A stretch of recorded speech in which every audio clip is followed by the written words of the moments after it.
జై శ్రీరామ్.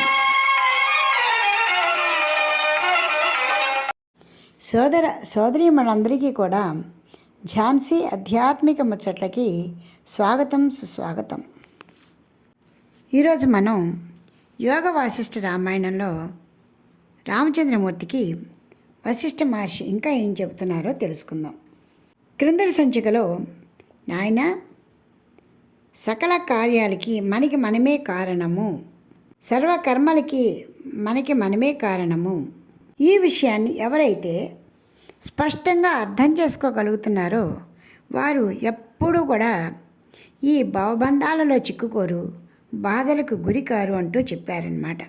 అలా చెబుతూనే, నాయన శ్రీరామ, నీవు ఎప్పుడూ కూడా ఈ ప్రపంచంలో సాక్షిగా ఉండు. సాక్షాత్తు సృష్టి చేసినటువంటి భగవానుడు ఏ విధంగా సాక్షిగా నిలబడి చూస్తున్నాడో అదేవిధంగా నీవు కూడా జరుగుతున్నటువంటి ప్రతి కర్మల్ని కూడా చేస్తూ నీ చేత చేయబడుతున్నప్పటికీ కూడా నీవు సాక్షిగా చూస్తూ ఉండు. అప్పుడు నిన్ను ఏ కర్మలు అంటవు. నా దదాతి న చాదత్తే న చోన్న మతి శామ్యతి కేవలం సాక్షి వత్పశ్యన్ జగదా భోగి తిష్టతి.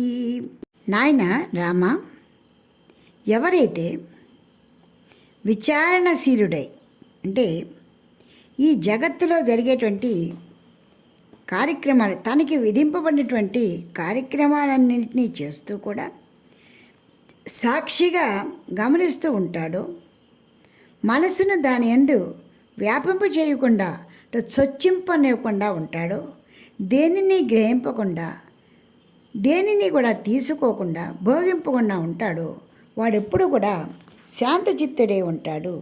ఈరోజు నీ మనసు ఈ విధంగా వ్యాకులం అవటానికి గల కారణము నీవు చూసినటువంటి బయట ప్రపంచంలో ఉన్నటువంటి అనేక సంఘటనలని నీవు మనసులోకి చొప్పించుకుని పోయావు. ఈ కారణంగా నీవు విరాగిలా తయారయ్యావు.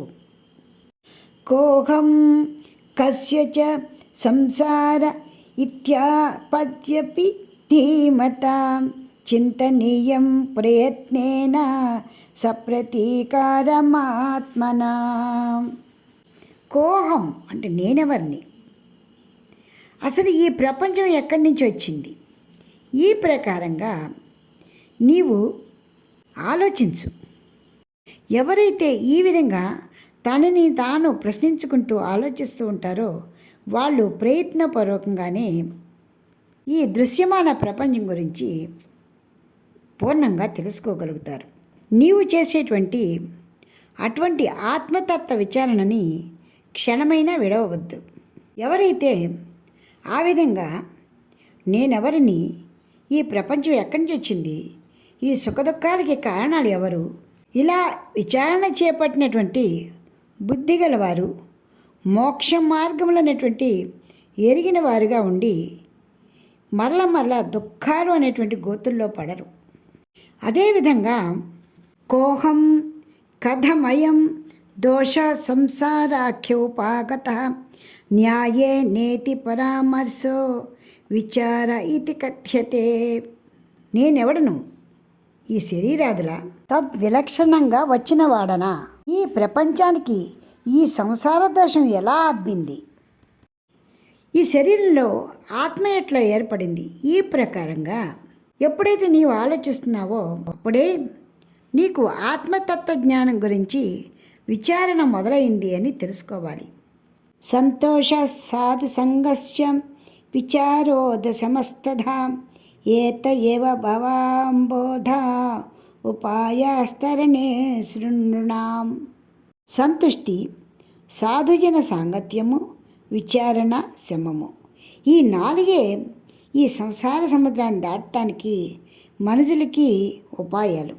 కాబట్టి ఇంతకుముందు నీకు చెప్పినట్లుగా నేనెవరిని, ఈ సంసార దోషం నన్ను ఎందుకు పట్టుకుంది, అసలు ఈ జనాలు ఎందుకు పీడింపబడుతున్నారు, ఇవి నిజంగా ఈ పీడింపబడడానికి కారణము వారేనా, ఎప్పుడైతే ఈ విధమైన విచారణ మొదలయ్యిందో అప్పుడే నీ మనసుకి సమాధానం దొరికి ప్రశాంతత లభిస్తుంది. సంతోష పరమో లాభ, సత్సంగ పరమాగతి, విచార పరమం జ్ఞానం, శమోహి పరమం సుఖం. సంతుష్టియే పరమలాభం, సత్సాంగత్యమే పరమగతి, విచారణే పరమజ్ఞానం, శమమే పరమసుఖము. ఎవరైతే ఈ సంసార దుఃఖాన్ని ఛేదించాలి అనుకుంటారో, పరమ పవిత్రమైనటువంటి పరమ సుఖము సులభము అయినటువంటి ఈ 4 చతుర్విధోపాయాల్ని అభ్యసిస్తారో వారు ఈ సంసారం అనేటువంటి మోహజాలంలో పడరు. నాయన రామ, నీవైనా కూడా పౌరుషేణ ప్రయత్నేన దంతాన్విచూర్ణయేత్ యావన్నాభినివిష్టం తే మనోరామగుణాంజవే. దేవో భవాద యక్షో నా పురుష పాదపోధవ, తావత్తవ మహాభాగో నోపాయోస్తిహ కశ్చన. యక్ష రాక్షస కిన్నెర కింపురుషాదులైనప్పటికీ కూడా శమ సంతోషాది గుణాలని సంపాదించలేనప్పుడు ఈ సంసారాన్ని దాటలేరు. కాబట్టి నీవు కూడా ప్రబల ప్రయత్నించే నీ మనసుని అశుభం వైపు అంటే దుఃఖం వైపు వెళ్ళనివ్వకుండా ఒడిసి పట్టుకో. దృశ్యతే లోక సామాన్యం యథాప్రాప్తానువృత్తిమాన్, ఇష్టానిష్ట ఫలప్రాప్తో హృదయేనాపరాజిత. జ్ఞాని అయిన వాడు యథాప్రాప్తములకు కార్యాలను ఆచరిస్తూ పైకి సామాన్య మానవుల్లా ఉంటారు. వాడికి హృదయంలో ఎటువంటి వికారాలు ఉండవు. నీవు కూడా ఆ తీరుగా ఉండాలి. అంతేగాని సమస్తాన్ని సన్యసిస్తాను అంటమో సబబైనటువంటి విషయము కాదు. విదిత వేద్యమిదం హి మనోమునేర్ వివసమేవ హి యాతి పరం పదం.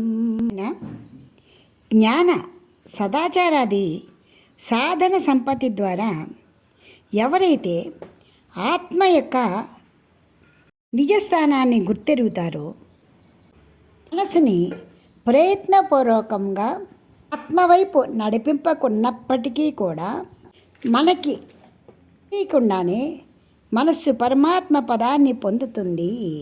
అందుకు కారణము మనకు కనిపిస్తున్నటువంటి ఈ దృశ్యమాన ప్రపంచం గురించి, మన ఆత్మ గురించి కూడా మనం చేస్తున్నటువంటి సాధన సంపత్తి కృషే. ఎప్పుడైతే ఈ విధంగా నీవు ప్రయాణం చేస్తున్నావో అప్రయత్నంగానే నీ మనసు భగవంతుని యొక్క సాన్నిధ్యాన్ని కోరుకుంటుంది. దీనికి మనసుతో సంబంధము లేదు, ఇది తథ్యము అని వశిష్ఠ మహర్షి రామచంద్రమూర్తికి ముముక్షు ప్రకరణంలో చెబుతూనే ఉత్పత్తి ప్రకరణంలోకి అడుగుపెట్టారు. అక్కడ పరమార్థ వర్ణన్ని తెలుసుకుందాం. జై శ్రీరామ్. మీకు ఈ వీడియో నచ్చితే లైక్ చేయండి, షేర్ చేయండి, సబ్స్క్రైబ్ చేయండి.